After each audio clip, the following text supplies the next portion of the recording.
I'm Jennifer Green. I'm an endocrinologist and a professor of medicine at Duke University in Durham, North Carolina.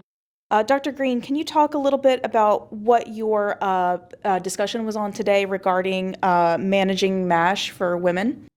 Absolutely. So I really talked globally about the management of what's now called MAFLD and MASH, with a particular focus on women who may be at particular risk for the condition. Unfortunately, the guidelines for care don't really differ for women compared to men, because we really need to learn more about how best to customize that care. And what are some key messages for clinicians in the front lines, whether that be primary care physicians, endocrinologists, cardiologists? What is the importance of screening for MAFLD and MASH in patients with a high burden of cardiometabolic comorbidities?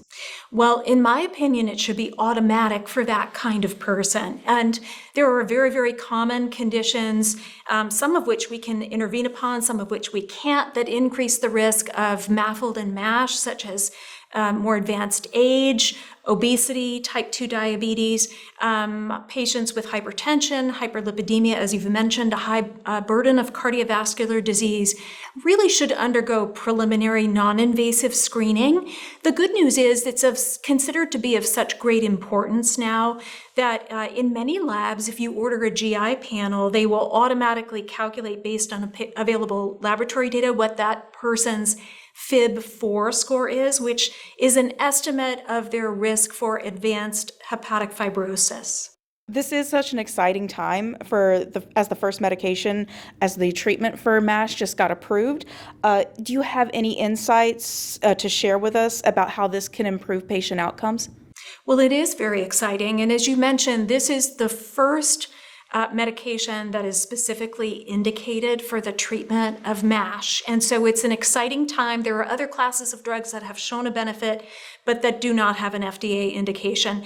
It's a really interesting medication, resmetirom. It's a thyroid hormone receptor beta agonist. And so essentially what it does, and this in a sort of physiology for dummies way, is that it causes your liver to have a little bit of hyperthyroidism, or it's like there's more thyroid hormone around, but in the liver only. So you don't have systemic effects related to stimulating the thyroid hormone receptor.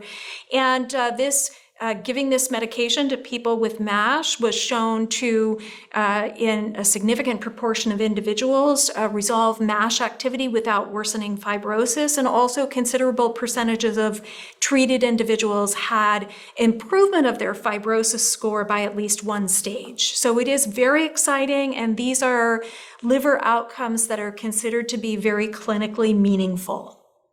Well, thank you so much, Dr. Green. Do you have any further insights that you'd like to share on MAFLD and MASH?